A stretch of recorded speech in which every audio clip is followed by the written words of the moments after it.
I think Islam hates us. They have done nothing except wreak havoc and terror for our faith and our religion. When we stand up to those who oppress our communities, that Allah accepts from us that as a form of jihad. Foundations of society are fragile. We must be the shepherds of our own civilization. If anyone answers either yes or no without making necessary distinctions, both are not telling the truth.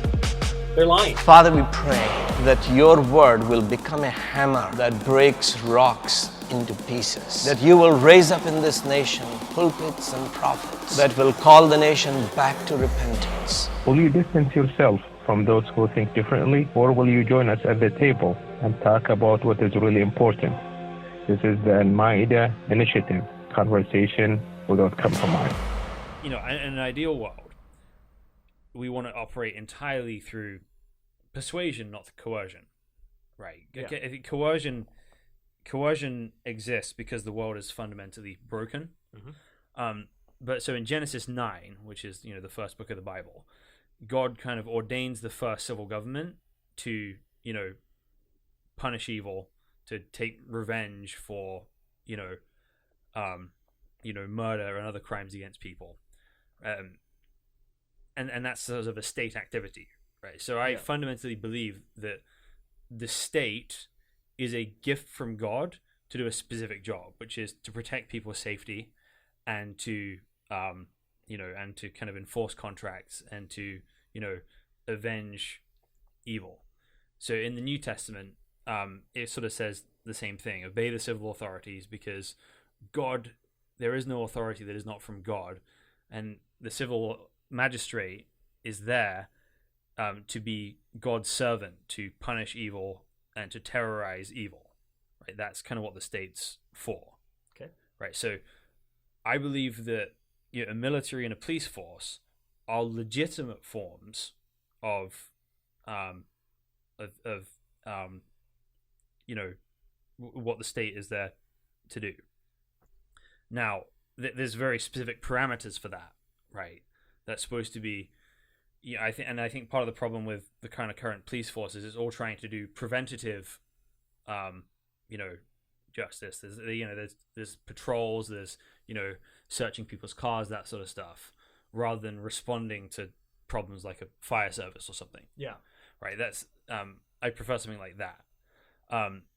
And I believe military should be for defense, not for doing regime changes in Libya. Yeah. Right. There's a specific parameters for that. So the state has its authority from God himself, but that's not an unlimited authority to do whatever it wants. Yeah. So the question becomes, right, how do you deal with a state when it kind of heads out of line? So if you look at the early Christians under the Roman state, they become severely persecuted for about 280 years, right, with varying degrees of it, right, where their property is seized, they're kind of kicked out of prominent positions, they're forced to live underground, their stuff is confiscated, their books are burned, and they took over the Roman Empire without ever firing a shot or picking up a sword, right? It was all through persuasion, not through coercion. And I believe that's how private citizens are supposed to change things, ultimately, through persuasion, not coercion. So I don't believe it is the job of normal citizens to take up the sword and overthrow an evil government. And I think if you look throughout history, that always goes wrong. But what there is in the Bible that's really developed in the sort of 16th century is this idea of, lesser authorities under that, government, right? So the idea is, if you're, so if you're like an army colonel or something, then you do have a responsibility to obey the leadership of your country, but you also have two other responsibilities, which is to obey God and to protect the people you're given to protect. Yeah. Right. So that person, that sort of like middle authority, or what's called a lesser magistrate, then has the right and sometimes duty to, resist, sometimes even violently, the evil that's happening on the higher degree, and that should always happen in accordance with the law. So ideally, you want a society that's not governed by men, but is governed by laws. And if you have that, then you have a great basis for the for people in partnership with righteous sort of middle government to be able to stand up to the evil of the government. So in Nazi Germany, there were several assassination attempts on Hitler. Some of them, as a Christian, I would not endorse.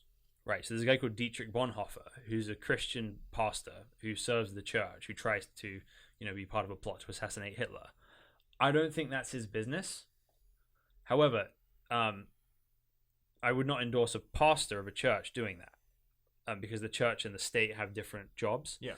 However, there's a man called Klaus von Stauffenberg, who was a colonel in the Wehrmacht, and him, some other military leaders, and some civilian leaders worked on a plot to assassinate Hitler from within the government, and that I'm all in favor of.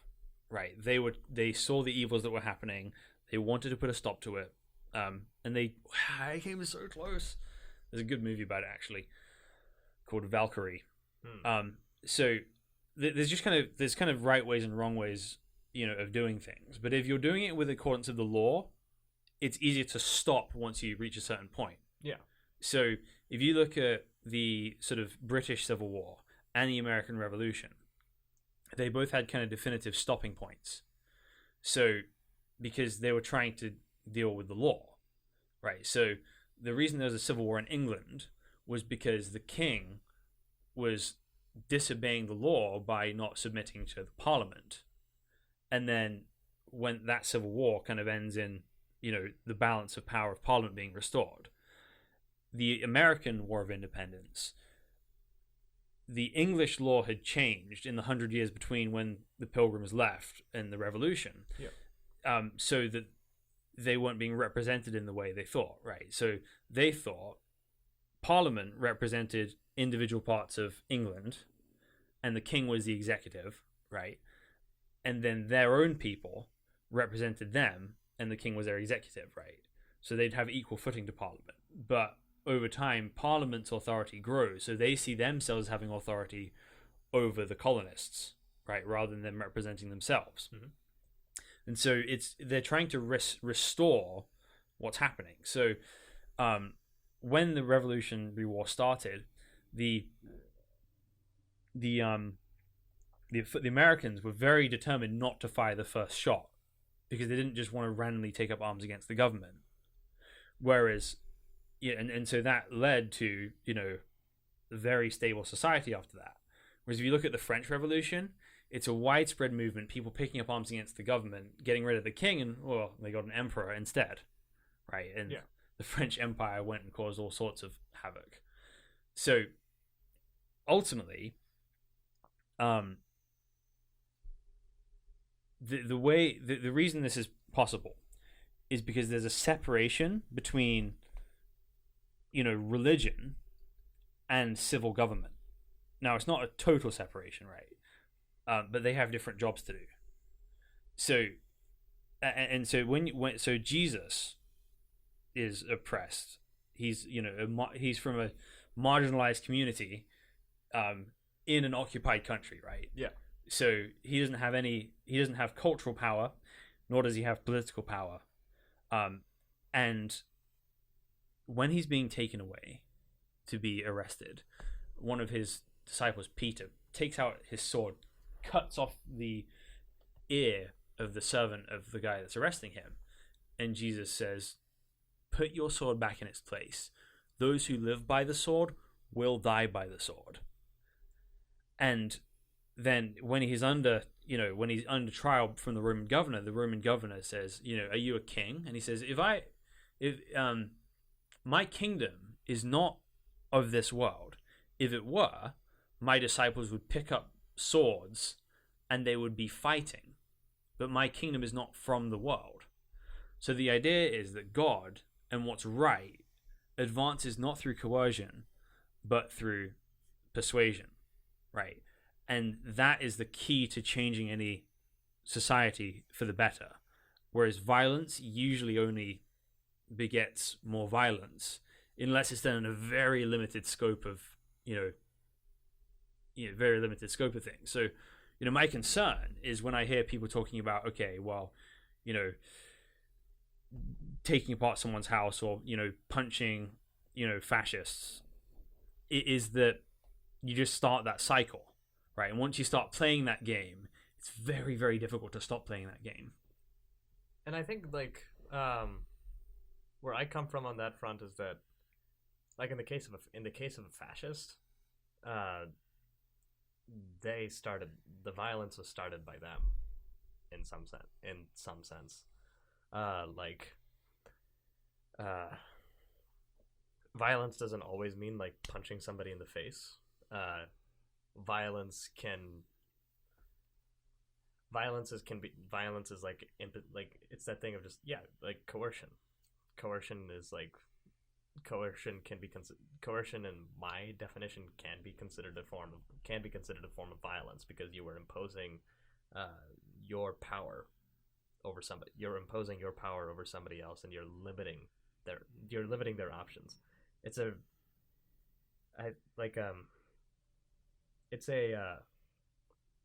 I think you can look at anarchist philosophy, and that's the definition of violence that you'll end up getting. Violence means taking somebody's options and limiting them, and power is about controlling the options that somebody has, either expanding the number of options that they have or limiting the numbers of options that they have. So in anarchist thought, power is something that is inherently violent. So it is the job of the anarchist to resist that power. So in the case of a fascist, the political ideology of a fascist is rooted in the limiting of political options for certain groups of people. In the case of the Nazis, that looked like limiting the options of Jewish people, of gay people, of whoever they deemed as socially undesirable. Right.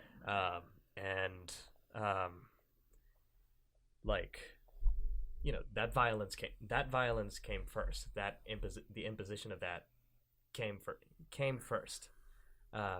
So there needed to be a response to that, and you can try to find a nonviolent response. And I'm not going to say that it isn't going to work, because we live in a universe that's created by God, that has infinite possibilities. God could decide that this nonviolent measure that one group of people takes is the thing that does it, that changes the fascist mind. But we also do live in a universe where that happens very, very rarely, and it's a very highly specific series of events that has to happen. So, we can talk about the ethics of punching. We can talk about the ethics of punching a fascist, but I think it's the reason that I'm okay with it is because the ideology in of fascism itself is so inherently violent that it needs to be shut down. And yes, punching a fascist isn't going to be the most palatable option all the time. But we have a greater responsibility to protect the people that the fascist wants to put under their boot than we do to to protect the fascists' ability to say what they want to say and believe what they want to believe unimpeded, because the fascist would not show the same level of consideration to the people around them. The anti-fascist has the anti-fascist has a greater concern for the people in their community than the fascist does. And there are nonviolent ways to oppose fascism, and a lot of anti-fascist activism is rooted in nonviolence, like ripping down fascist propaganda posters, providing medical aid to people who are like fleeing fascism, or providing food, water, shelter, all of those things, providing that kind of aid to people who are fleeing fascism. If you're debating with somebody who's like leaning towards fascist ideology, anti-fascism could look like winning that debate, and taking somebody who's like on this brink and pulling them back into where they need to be. In the case of the senator and taking down their house, if the senator is responsible for, if the senator is let's say the senator has instituted, authored and sponsored legislation that was passed that's gonna take away healthcare from millions of people across the country.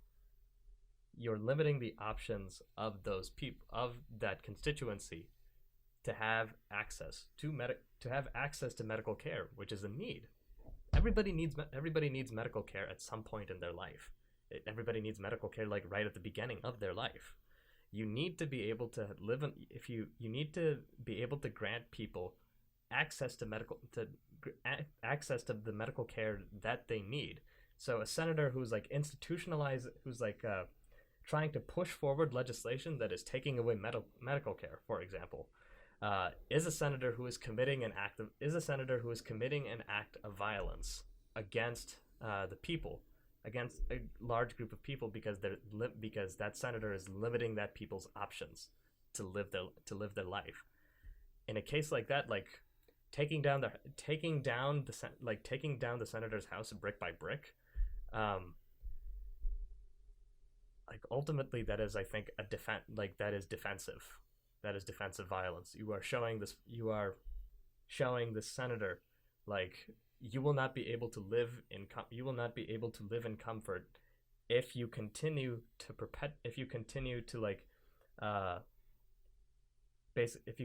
ignore the people whose healthcare you're taking away. If you want to be able to live in your house without us going again, reacting to you like this, then you need to actually take a look at the people that you are leaving behind and represent their interests, because right now you're putting them in danger. And philosophically it's one thing, but it is also a matter of survival. Well, the difficulty is there, right? If you're doing things that are outside of the law in order to kind of get justice, yeah, then you open yourself up to the same thing, right? Because you can say, okay, well, fascism as an ideology kills people, which it does, right? Yeah. But on the converse, people could rightly say that Marxism as an ideology has killed millions more people than fascism has, right? And anyone who's has socialist leanings that is therefore a Marxist, and therefore they must be punched, right? And if it's not based in the law, it's based in the perception of your group, right? And if it's based in the perception of your group, all you have at that point is a power struggle, and you've just got to win it, right? Unless it's grounded in some kind of objective right and wrong, you don't have a legitimate way to address it, because you just kind of agree, okay, we're just going to duel by combat, socialism versus fascism, let's duke it out, let's see who wins, right? Because that's basically the rules you're agreeing to when you start using violence. And I think in the case of the Marxism example, that seems in my view, that seems like more a case of you're targeting the wrong thing. Like, yes, a lot of people have died as a result of communist regimes. Is that a result of communism as an ideology, or is that more a result of authoritarianism? I would say it would be more the authoritarianism element of it, and that's what people are talking about when they're talking about like their opposite when they're talking about like the deaths that Marxism has instigated. But people can make similar arguments about fascism, right? They're going to say, okay, well, this isn't fascism in the right way here in Nazi Germany. But the point, again, the point is based on you're going to perceive it that way. Your opponent is going to perceive it a different way. And if it's not based in like some objective standard outside of ourselves, right? All we're left with is might makes right. In the case of that distinction, though, right? Fascism and authoritarian communism, like the umbrella in which they would fall under would still be authoritarianism, right? In that case, this would be your objective wrong. Authoritarianism would be your objective wrong, and authoritarianism that prioritizes a select group of people over an even larger group of people, and puts this larger populace under a boot, right? Objectively, that is wrong. You can call it authoritarian communism. You can structure it in terms of authoritarian communism. You can structure it under authoritarian fascism. You can structure it under fascism. You could probably even make a really compelling case like this is capitalism in a lot of ways, like unregulated capitalism.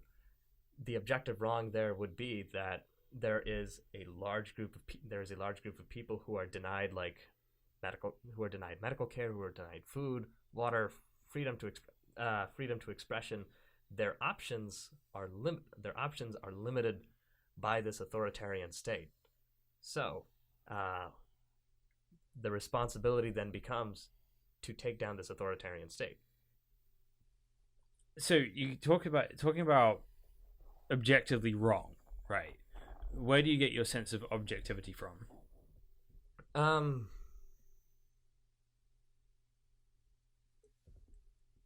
Objective probably isn't the right. Objective is a term I try to avoid using. Okay.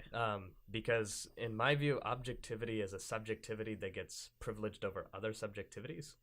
The world is shaped by subjective truths, and you're absolutely right.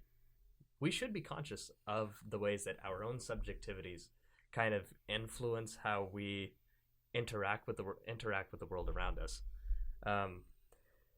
In that particular case, I was saying that this is the reason that I said that like authoritarianism was the objective wrong, is because in the case of my subjectivity, I'm somebody who believes that like fundamentally, I don't think there should be a class structure. Why? Like a class that putting one group of people at the top and putting a bunch of other people at the bottom in this pyramid structure. Like you get to that, it's the similar reason that I'm opposed. It's a similar reason to why I'm opposed to white supremacy. It's just yes, you can put somebody at the top and say that they are the best example of just what people should be like, and these are the people who should have the most rights, the most power, etc., etc., etc. It should never come at the cost of the power and the rights of people beneath them. In capitalist societies, like in American how many people in the U.S., a capitalist society, have died because they couldn't afford their insulin, or have died because they can't afford a home, they can't afford the very means that they need in order to survive. We can put them in we can say that they are lower class. We can say that they're lower class people, and they just needed to work harder in order to earn those things and earn their right to live. And I think that's the danger I see in like classes, in like class-based societies, where at some point, like by saying that by assuming that you are at the top, you have somehow earned a greater right to live than people who are beneath you. And I don't want to live in a world like that. And I think a world like that has like a fundamental moral issue that is happening. And so what is the fundamental moral? Where does that come from, right? Because again, observing nature, we wouldn't deduce equality from nature, right? We deduce disparity, right? Yeah. So it's a belief, and where is that belief coming from in you? My dad grew up poor, and he was the oldest of 6 kids, and his dad wasn't around all that often, and when he was, it wasn't that great. And my dad has been taking care of our family over here and our family over there like his entire life. The opportunities that he's been able to provide for me are opportunities that I don't really think I spent like a lot of my life thinking I didn't really deserve, because I didn't really it's that sense of like imposter syndrome of just like, I'm not qualified for this at all. Like I'm a ditz. I'm a dumbass. I don't like what why do I get to go to a university like this, a really nice university, study what I want to study, when other people when my dad didn't really get to do that all that much. Like my dad always had to consider all of these other things, and I don't have to do that. My friends are working so much harder than I am. They're doing so much better work than I am, and yet I'm the one who's going to film school. Yeah. All of these things, like, I'm not more deserving of these things. No. I'm not. And I think that, like, if somebody else had the same access that I did, they wouldn't do the exact same work, because, there's always going to be those going to be those differences, but like they'd be able to do it. And it's something that they would want to be able to do. My dad would like constantly talk like I wanted to be a filmmaker. I wanted to like do things in film since I was a kid. And my dad always was like talking about how this is like, every kid has this dream. I had this dream when I was a kid, but reality eventually set in. And like I have the ability to like take this thing that is a long shot dream and actually like make it a reality. And that's not something that my dad had. And I think about, something that I think about is just like, if my dad had that access, like what would his life be like? What would his mental health be like? Because like his life is stressful, and it didn't need to be. And a lot of people have like lives that are a lot more stressful than his, and they don't need to be. Like God created a world that takes care of us, that has enough food, enough water, enough land for all of us to live, no matter what Thanos says. Yeah. Right? Like the U.S. has enough wealth to take care of all of its people, of all of the people who live within our borders. And we would still have a lot of wealth left over to make reparations to the people that we screwed over along the way, because we stole a lot of that wealth.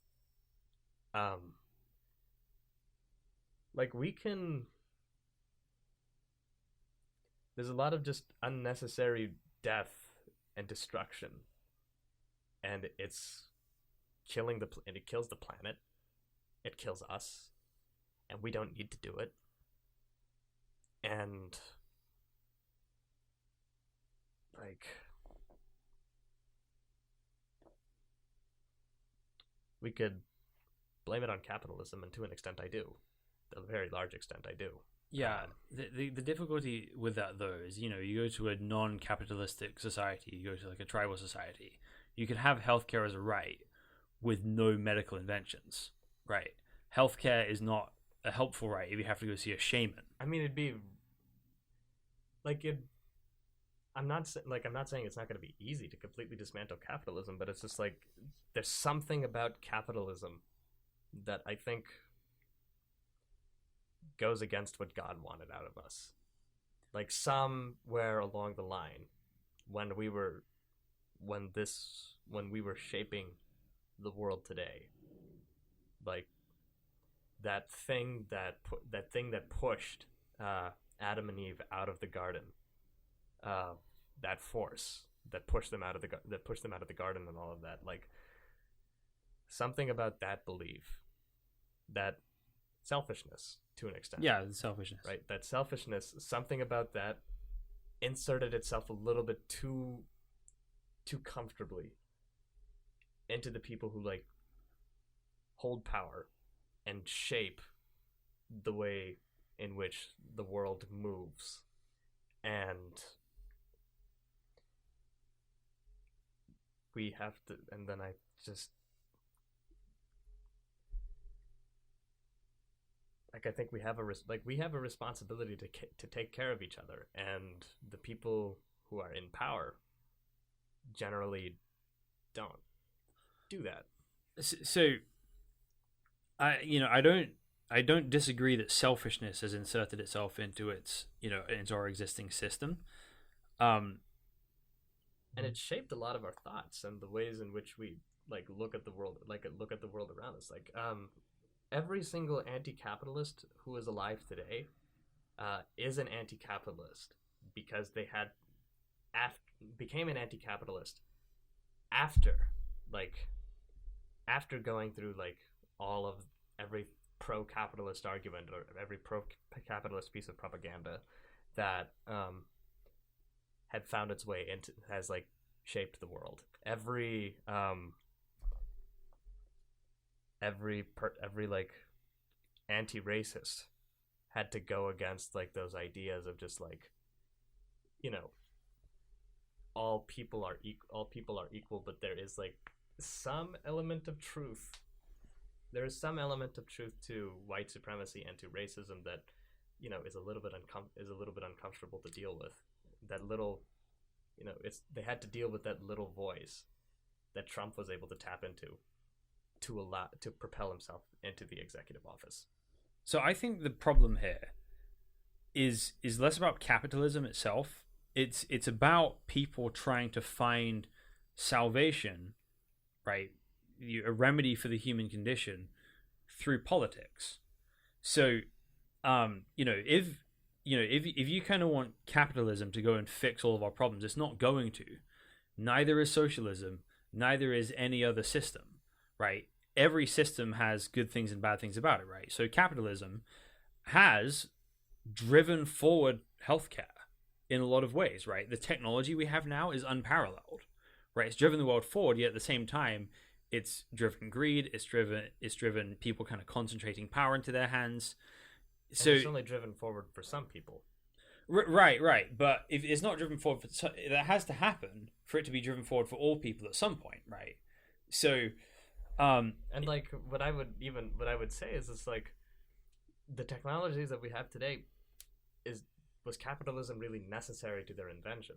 Like that's the way things played out in our timeline, but was the role that capitalism played, like, was it really all that fundamental to begin with? What would have it been like if we had our society was a little bit less selfish, a little bit more community oriented, or a little bit more communistic? So I think that's kind of getting to the society and governmental systems are not the same things. And so what my argument is basically going to be that humans, what we have is a sin issue, right?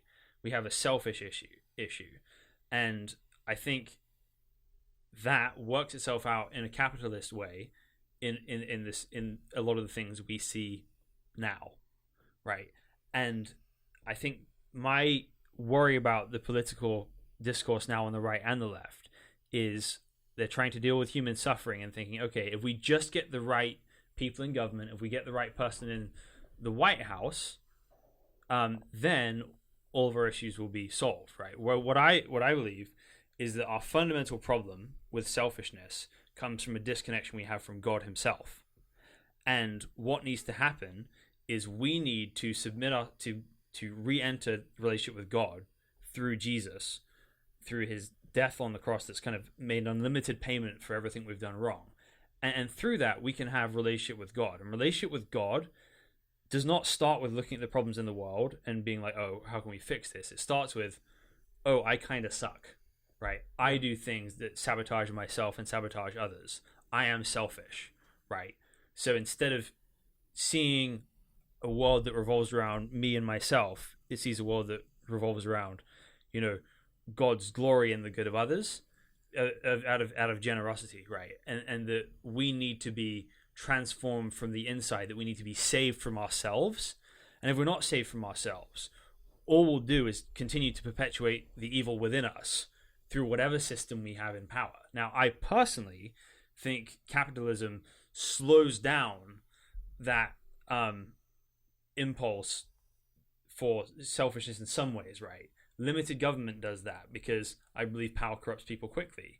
And if you try and solve problems through the government quickly, then you have to give people a lot of power, and that corrupts people more, right? So now I think inordinate amounts of wealth can corrupt people as well, right? But at least that doesn't innately give them control of the means of force. So there's dangers in it.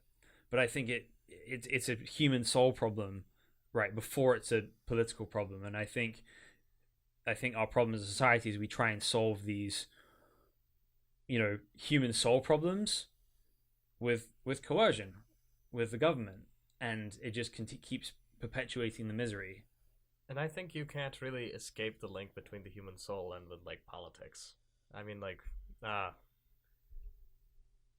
look at this. If you look at the story of the prophet, any of the prophets, usually they're responding to a larger social ill. Moses is a good example of this, and it's a reason Moses' story is just so prominent throughout everything. You just have you have the Pharaoh, the state, right? And the state has decided that the people of it, the children of Israel, must be eradicated to an extent, and the ones who are still alive will be put in chains and put under the boot of the state. And then Moses manages to escape this, and is protected by the state for a bit. But the minute he violates that, he has to flee. Right? He violates the contract that the state has imposed on him, and he has to flee. And there's a lot that's just going on, and then God just I think Moses has this understanding that the world around him there's something just fundamentally wrong about the society around him, the state that's kind of instituting its rule. And then God kind of shows up and is just and I need you to help me fix this. And it's the same thing with the Prophet Muhammad. He's just living in the society that's burying infant girls. It's just probably isn't treating the poor all that well, which is why the poor are the first Muslims to join up, pretty much. And you have those issues of idolatry and all of that. And there's a spiritual element to it as well, and I would probably wager a guess that there's also a somewhat of a political element to it, in a sense. But I'm just not researched and well versed enough to do it. But he goes to a cave to think and reflect on these things, and one day he's just had a particularly terrible experience, and just had this terrible realization of just this he's just looking at the world around him, and it's just a little too overwhelming that one day. So he goes to think, and then he's coming to that conclusion. There's something that's just fundamentally wrong about the world around us. And then God sends Gabriel, and Gabriel's just yeah, there is. Now read this. And Jesus is going up against the Roman Empire. Is going up against the Roman Empire. Not really. Well, he challenged. Maybe it's not he's throwing rocks at the praetors and all of that, right? But who are the people who flock to him? It's the poor, the sick, the people that the state left behind.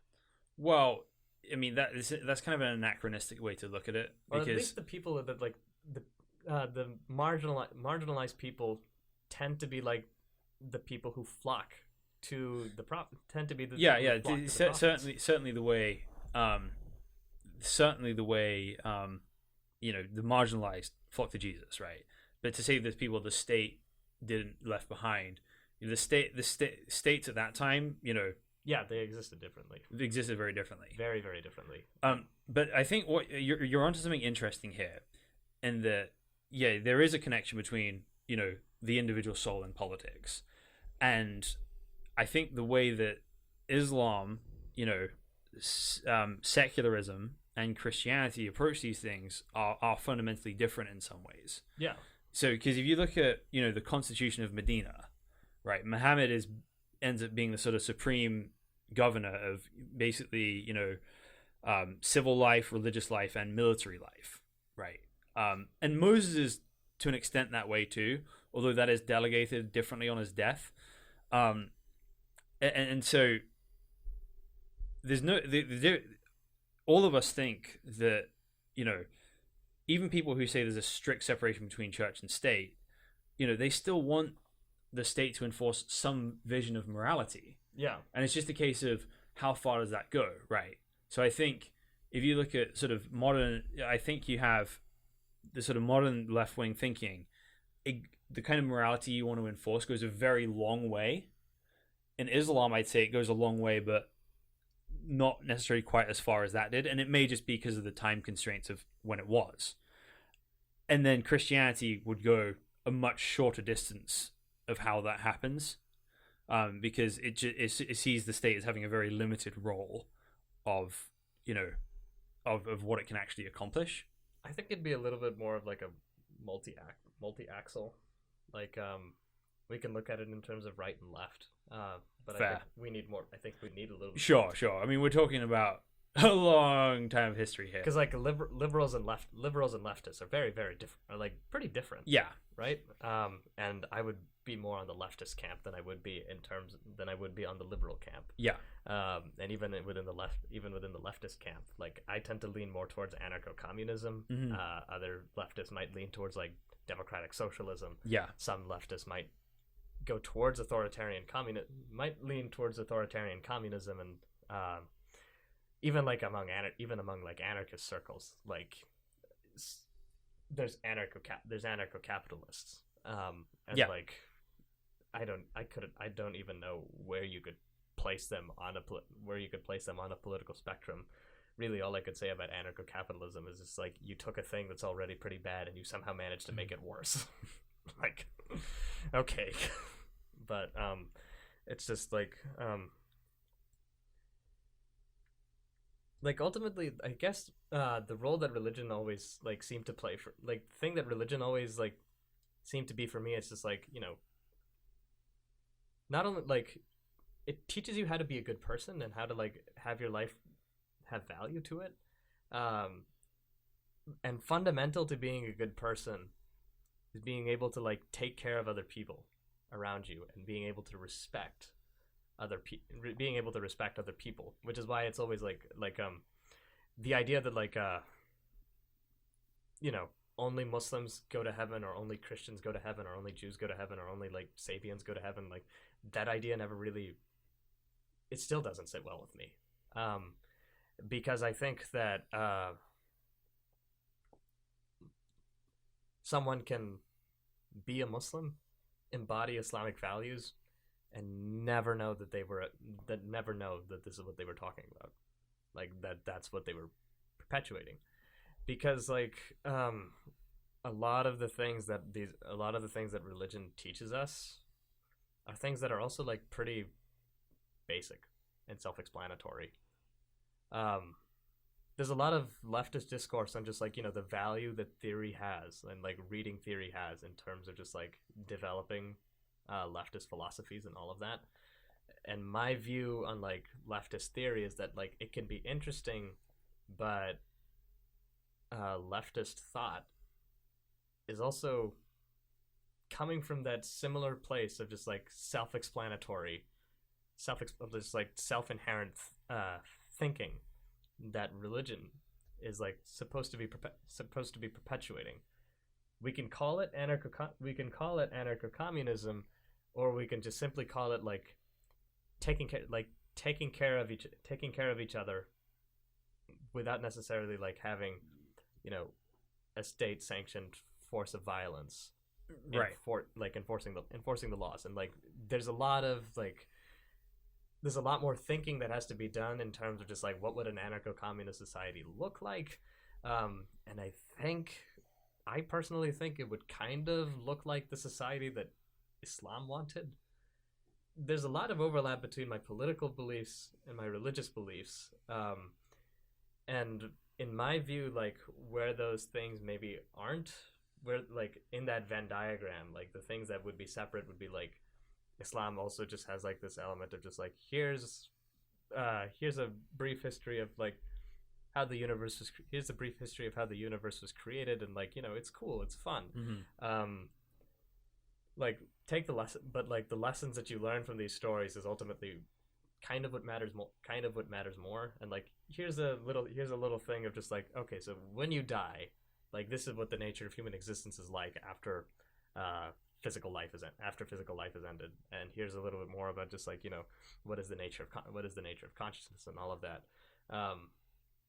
And the political would be more in terms of just like, okay, physical needs, you need food, you need water, and you need some like the distribution of wealth is like something that's a little bit more that I haven't really thought about as much. But it's like all of these, like, you know, you have these material elements to it that are essential, but like maybe not. The Quran doesn't focus on the material as much as like the spiritual, but like the things that I find are most important about them, like that diagram would be a circle of just like belief in God, or like a good person, a good citizen, or someone who believes in God is somebody who takes care of other people, does not take from those who have less, does not kill, does not rape, respects the individual autonomy of the people around them, and when confronted with injustice of any kind, you are the first. Like the next logical pursuit is to find justice and, you know, right the wrong that happened. Yeah. So I guess with the anarcho piece of it all, I think my biggest concern is it usually just defers back to the strongest, most competent leader being the person everyone looks to in that, because I think that's kind of there in human nature. Yeah, I mean, like you can't avoid hierarchy. So when you talk about your vision of the world being similar to the political vision being similar to the Islamic vision, so are you talking about a khalifa, or what do you mean by that? I mean, in the sense of just like Islamic moral values of just like, you know, like zakat is supposed to like take care of the poor eventually, and like I think if you extend the idea out far enough, like you let it continue on long enough, eventually zakat would end up basically like functionally getting rid of economic classes. Well, to an extent, but the zakat is only for Muslim citizens. Yeah. And yeah, but like again, it's like that difference in like it's that difference in terms of just like spiritual versus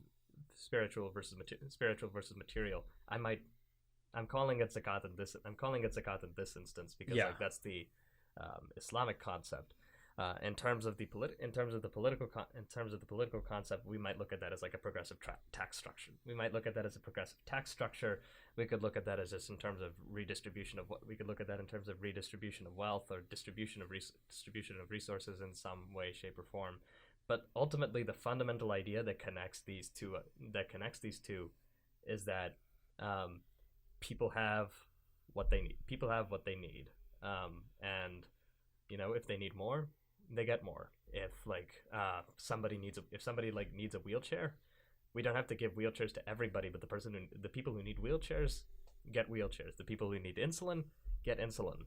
The people who the people who need crayons get crayons if they like, because I think that's also like that's also an important part of society. You have to be able to like give people the ability to, you have to give people the chance to have leisure and like pleasure and all of that. The anarcho element for me, it's not so much that you completely abolish hierarchy, because like you said, hierarchy will exist. It's inevitable. It's inevitable. In my view, the anarchist is somebody who is like a lysosome in like a cell. Like, the lysosome is the cell organelle that's responsible for like terminating cell death. When the cell like is like cancer happens, when like part of the reason the cancer can happen is because like the lysosomes just aren't working. So like let's say a hierarchy comes into being in a society, right? That hierarchy isn't necessarily going to be right or wrong, but when it starts to like, when people start to like live under the boot of whoever is at the top of this hierarchy, a socialist might say we need to reform the hierarchy. A communist might say that we need to redistribute power within the hierarchy. The anarchist is the one who would just say we need to dismantle this hierarchy and try again. Mm-hmm. And sometimes the socialist has the right idea, because and maybe the hierarchy can be preserved. Sometimes the communist is the right idea, and all that's really needed is just like taking the power from the top and putting it back in the bottom, and then like things play out from there. But I think we also need the anarchist perspective of just like abolition is a tool, and it's a tool that we should, it's a tool that should always be on the table when things have gone, because sometimes things will go horribly wrong and you need to just take it apart. Is there a system in place where you think has modeled this kind of like regular transfer of power and systems well, like better than America? I really couldn't tell you. If there's a historical basis to my political ideology, I don't know where it came. I'm not gonna know it. There's a danger to this, but I am operating off of a sense of like personal, like just a personal sense of right and wrong. Mm-hmm. But I try to have that personal sense of right and wrong be informed by the people around me. Like in terms of the issue of abortion, like I was pretty pro-life when I was in like high school, because it made sense to me that when an egg cell gets fertilized by a sperm cell, this is the beginning of life. And like as I grew, and like, but I also understood that there was like circumstances in which like abortion is necessary, like if the pregnancy poses a danger to the mother, then the mother's life needs to be saved. But it was always under the assumption of just like within an ideal world, the zygote and the mother both have a chance at life, and reality isn't always going to affect that. After listening to like my women friends and my other friends who are capable of listening to my women friends and like hearing what they have to say about abortion, and reading a little bit more about just like the struggle for abortion access in the US, and like the history of abortion in the US, and like abortion access isn't so much like there's still that fundamental issue of life. Right. But life for me at this point like begins after the second trimester. Mother's life will still always take priority, but I'm not opposed to late-term abortions, because by that point in the pregnancy, like the only reason that you would have a late-term abortion, like 99 times out of 100, like the only reason that a late term abortion would be anybody would ever ask for it at that point would be because it's needed in order to like keep the mother alive. And if there is a way for that if there is a way where like it can work out so that the baby has a chance, like the fetus has a chance to survive, and the mother also has a chance to survive, then the best case scenario would be to do that. I mean, but I don't think that is most late-term abortion, because you can have a cesarean at 24 weeks at this point and pretty much guarantee survival of both. But ultimately, right, you're pointing something out that this is a worldview issue, right? So the Muslim position is that I think it's 18 weeks is when the soul enters the body, right? So it's generally not advised before then, but it's murder after that point, right? If we believe there's no ultimate meaning to life, then sure, do what you want, right? It's just a clump of cells, and so are you. Biblical position is that the moment from conception, that a human being in the womb is a human being the same as a human being outside of the womb with innate rights, and that taking that life is murder. So it's so much in this country we talk about the legal issues without talking about the worldview issues, and ultimately so much of this comes down to worldview, right? What you think about the world, what is objectively true about the world, defines what we think laws should be like as well. And another thing that shaped my view on abortion is that the understanding that like we can outlaw abortion, but outlawing abortion isn't going to stop abortion. Because before Roe v.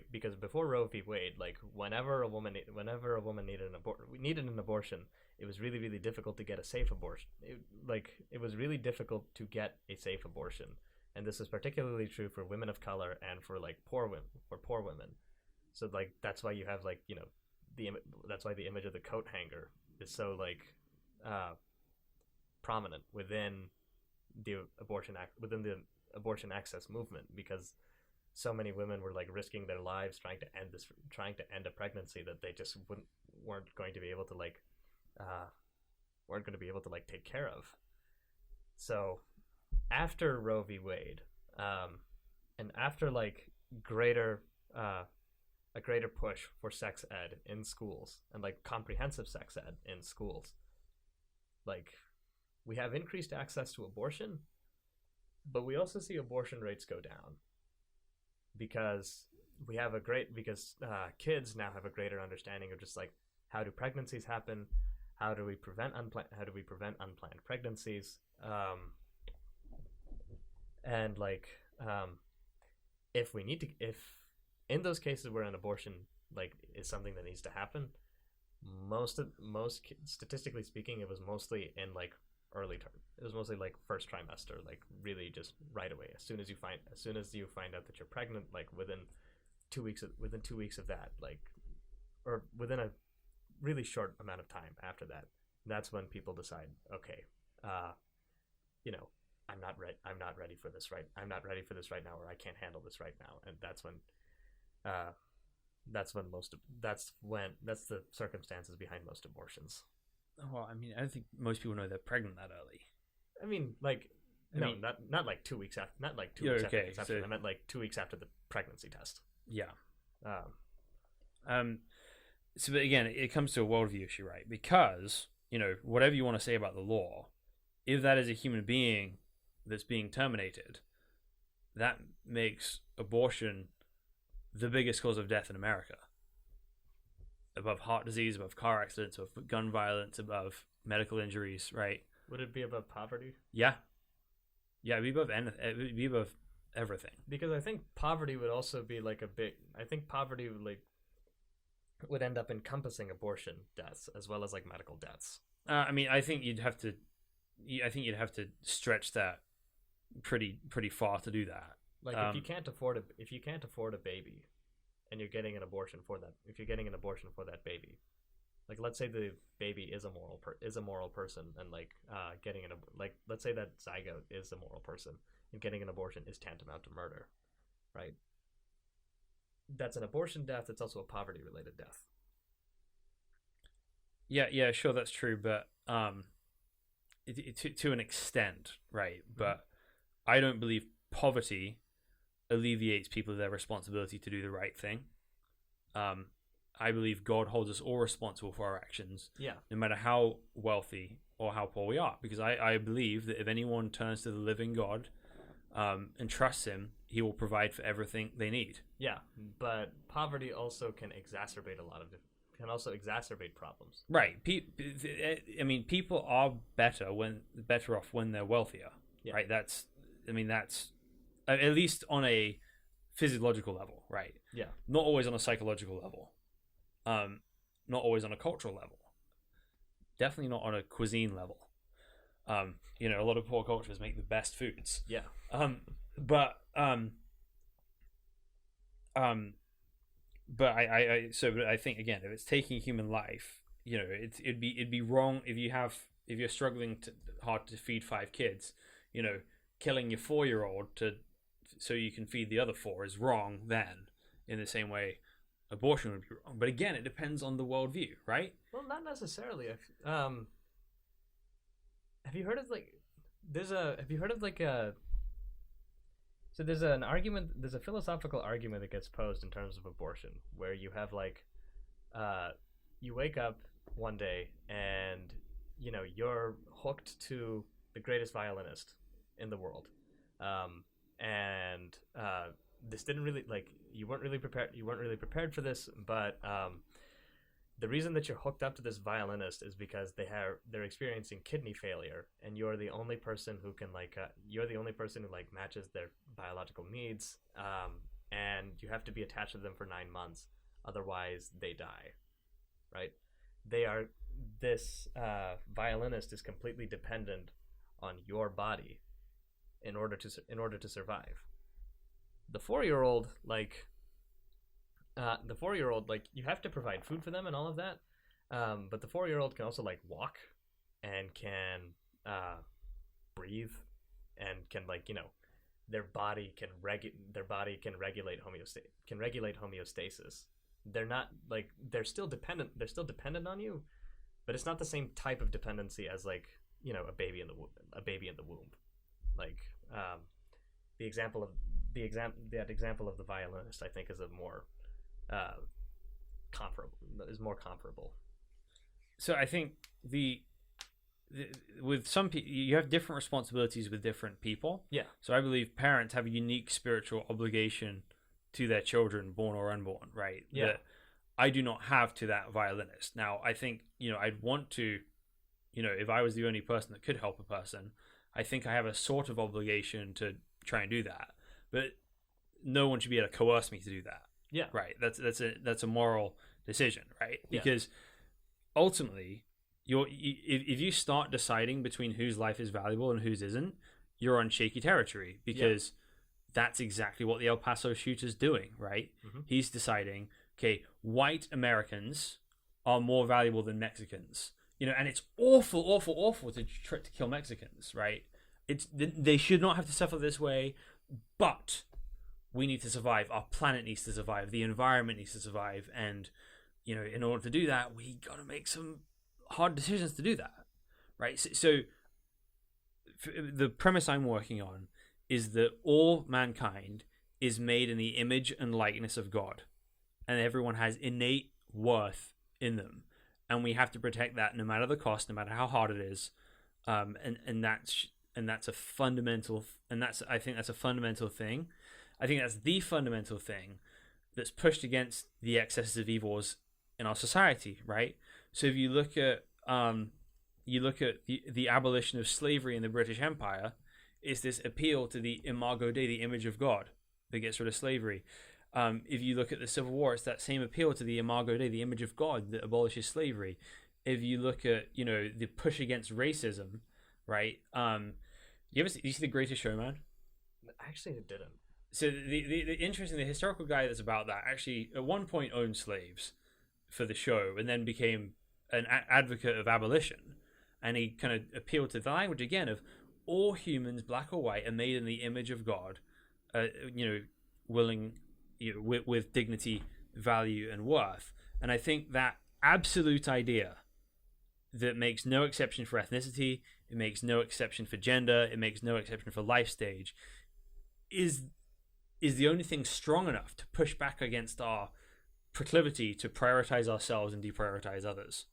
And I think we've been often inconsistent with that, but it's been like a hammer that's pushed against our society when that's gone. And I think if you start picking, okay, these people are more valuable than these people, that's when it becomes really, really dangerous. Yeah, and I would agree. And I would agree with you on that. I think what I would add on to that is just like, you know, that belief of just like all human life is valuable, because like, you know, we are created in the image of God, and like we are all entitled to that same sense of dignity and like that same, all of that.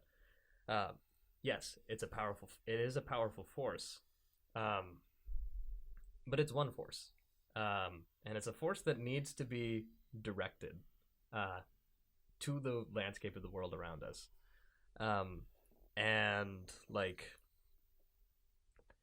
we have to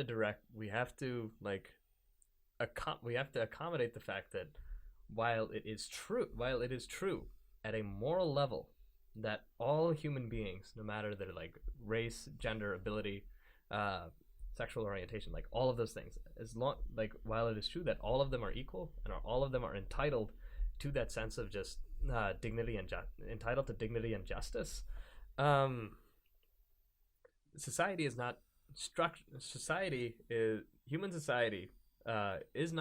structured to reflect that truth. And in a lot of cases, human society is structured to kind of go against that truth.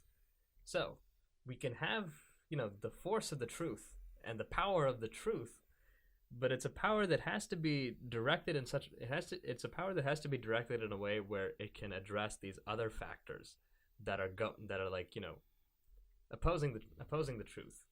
You can, like, when you fight any battle, you have to,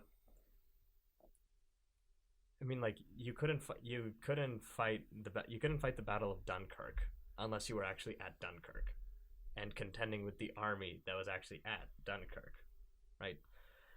In a similar vein, you can fight against oppression and injustice, but like if you're fighting against like white genocide, you fundamentally missed the mark in a really terrible way. If you're fighting against white supremacy, that's a little bit closer, and you can specialize that to like fight against white nationalism specifically, and you know, I think that might be looking at things a little bit more symptomatically, but that is still a necessary battle to fight. You could look at it as a fight against capitalism, and yeah, you know, I think you could get decently far, but you would also have to contend with like fighting against colonialism, fighting against imperialism, fighting against patriarchy in some ways. Like there are a lot of social factors that are meant to complicate the reality of this world,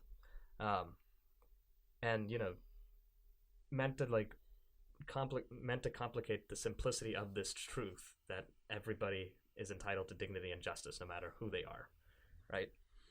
And in order to deal with that complication, you have to address that you have to like fight that complication. Okay, certainly, but the question becomes, who gets to decide which are the righteous causes and which are the not? Is it God or man?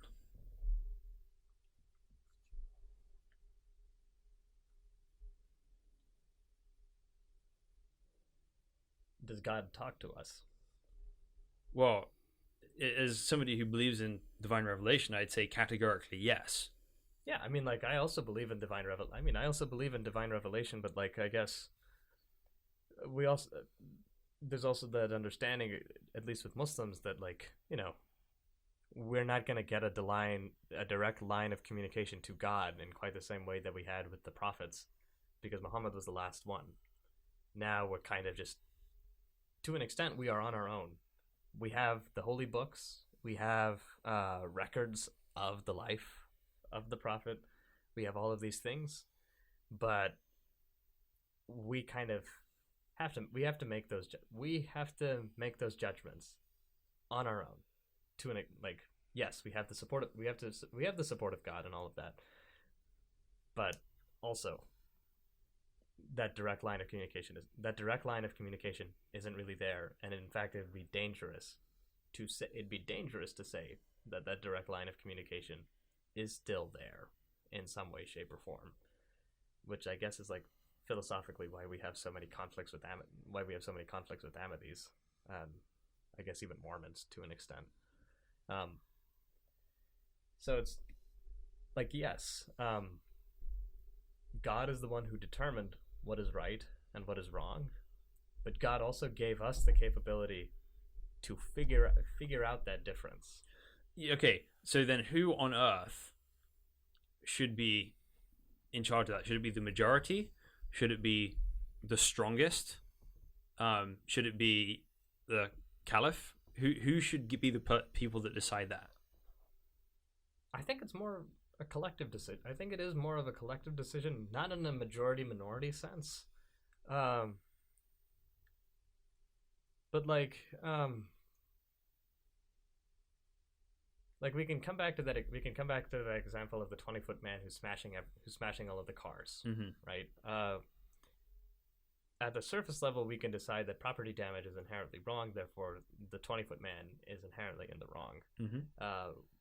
We can expand that out to look at, okay, what type of neighborhood are we looking at? Like, is this 20-foot man smashing every single car with and making no discriminating judgments, or is it specifically one neighbor's car, the car of one neighbor, or like the car of this particular brand of car? Like the people who are surrounding this 20-foot man who is just smashing all of these cars willy-nilly, or is just smashing these cars, like they all have the capability to figure out why is this 20-foot man smashing all of these cars? Who is being wronged over here, and what can we do to restore that justice? Like you can look at outside influences as well, and this community might decide that we need to look a little bit outside, because this goes beyond the scope of what is happening over here. But again, like they're the ones who would have to make that decision, and I think God gave them the capability to be able to make those judgments and to make those decisions. And if they turn out to be wrong, there are other people who can figure out, this is a wrong that happened, and this is how we can correct it. And I think that collective process of being able to figure out, right and wrong, justice and injustice,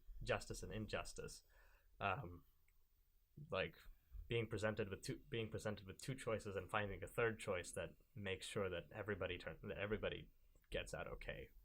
So I'd say that what you're describing is a very opposite to what the Bible addresses as justice, because what it says in the Torah is, it says, "You shall not be partial to a poor man in his lawsuit, nor shall you defer to the great or take a bribe." So there's this tendency, right, that we want to look at the situation and kind of let that be qualifying. But biblically, a thief is a thief, right? If a rich man steals from a poor man, the rich man may have a greater moral guilt before God, but he has the exact same legal guilt. He must restore fourfold what the poor man took. If a poor man steals from a rich man, the poor man must restore fourfold what he took as well. And what I would respond to that would be to say, is the rich man the poor man's boss? Is the rich man paying the poor man what the poor man is owed? Like, what is what is stealing? Sometimes I think we can call like taking something that legally is endowed to somebody else. We can consider that to be stealing. But the way that I look at stealing is just like taking something from somebody that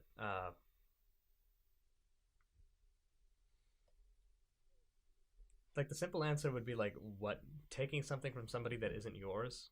And I guess like adding on to that would be like without permission, and it's something that they need, something, and like without need.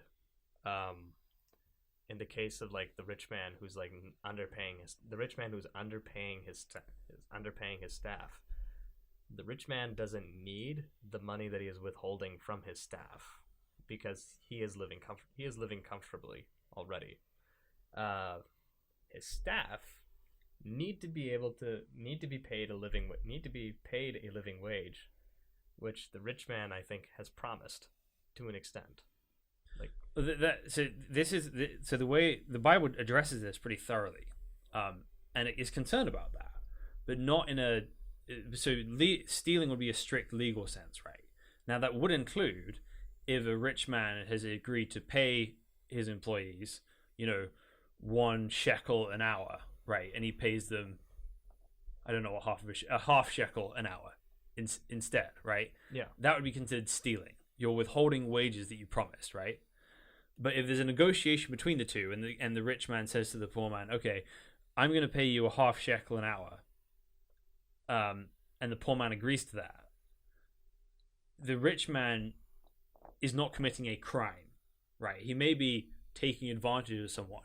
That's not something the law is concerned with. It's but God is concerned with, right?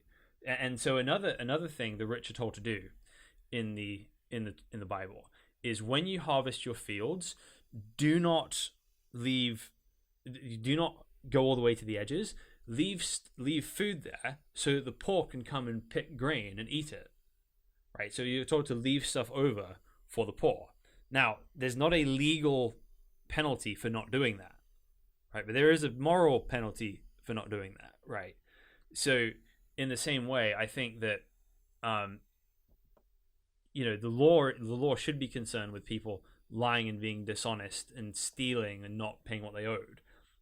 But negotiating paying somebody an appallingly low amount of money for what they do, that's something the Bible deals with through moral responsibility, right? And people are told, remember foreigners when you're in the land that I give you, because you were foreigners in another country and I took care of you. So you love the foreigner as you love yourself, right? There's a moral expectation command there, but the law is much narrower, right? And that's the world I kind of want to live in. I want to live in a world with a narrow law and a wide culture of generosity. Okay. Isn't it also true that the Bible says that it is just as difficult for a rich man to get into heaven as it is to thread a really thick rope through the eye of a needle?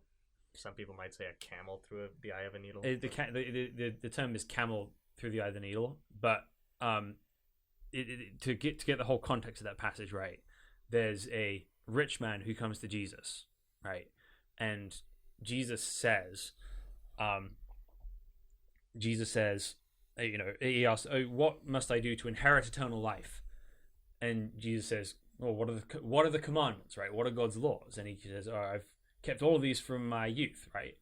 I've not stolen, I've not murdered, I've honored my mother and father, I've done all of this." And Jesus says, "Okay, well, there's one thing you lack. Go and sell everything you have and give it to the poor." And what Jesus is doing there is he's challenged, and it says the man went away very sad. And what Jesus is doing there is he's showing them that he's actually never kept the commandments because money is his God, right? And so then he says, "I tell you the truth, it is easier for a camel to enter through the eye of a needle than it is for a rich man to enter heaven." And his disciples to this, they don't say, hey, good news that we're poor here. They say, then who can be saved? And then Jesus responds by saying, with man, it's impossible. But with God, all things are possible. So, so riches are an area where this is demonstrated, right? That people, have something they're proud of, they love more than they love God. And you can have that whether you have a lot of money or whether you have no money, right? Money can be your God, whether you have it or you don't have it. But all of us are fundamentally idolaters. We've all committed shirk in some sense, right? There's things we want more than God himself. And Jesus basically shows us that all of us are idolaters, right? And the wealthy in a very specific way, right? And so a wealthy person, and it may, you can replace wealth with success, you can replace it with a lot of things, but a wealthy person is in the position where they don't see their need, right? And the fundamental thing we need to be made right with God is to realize our own moral bankruptcy and our own unworthiness and come to him asking for mercy. And when we come to him, when we come to Jesus, we will receive mercy. But people who think they have everything won't go to him for mercy.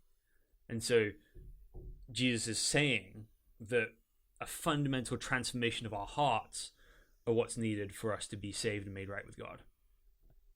And wealth is one avenue that we create idolatry through. A Marxist reading of that story could also imply that hoarding enough wealth where you would be considered wealthy, right? Being a wealthy person implies that you are hoarding wealth and withholding it from withholding that access to that wealth and to those resources from the poor. So a Marxist reading of that could just say that like being wealthy in of itself is immoral because you are hoarding hoarding an amount of power and resource that other people desperately need that you do not. Well, I think reading the New Testament, the life of Jesus through a Marxist lens would be, fundamentally anachronistic. And the reason you can't read it that way is because there are several instances where Jesus interacts with wealthy people and does not give them that exact same advice, right? There's also another time that a man says, he comes to Jesus and says, tell my brother to split his inheritance with me. And Jesus says, who made me an arbiter of you? Because Jesus' fundamental mission was not like wealth redistribution. It wasn't even, it wasn't, even people's financial well-being, right? What he was telling a lot of people is, Jerusalem is going to be destroyed within a generation. Prepare for that. Prepare for eternity. He wasn't trying to create a state or a system. He was, helping people survive both the destruction of their nation and the day of judgment, right? How to be made right with God. And, there's lots we can learn about wealth from Jesus, and there's lots we should, right? And, but to, read Jesus as being primarily preoccupied with people's, economic well-being is missing the message of Jesus and trying to find it where, just trying to read back into it, things that are not there as part of its context.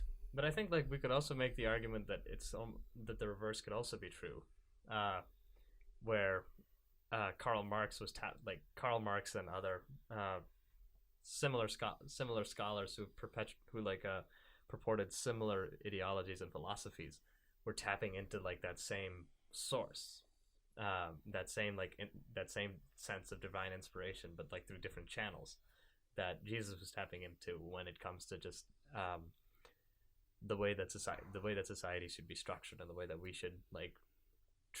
should treat wealth in a sense. I think there's the problem with that is Jesus comes as part of a canon of Scripture, right? In part of the legacy of the prophets, and what the prophets do is they establish private property rights, which Marxism does not believe in. What is private property? Anything that you own. So if you can own land, you can own possessions, you can own food. Private property and personal property are two different constructs. This mic stand would be personal property. Private property would be more along the lines of just like land. I suppose. Would be along the lines of land, I suppose.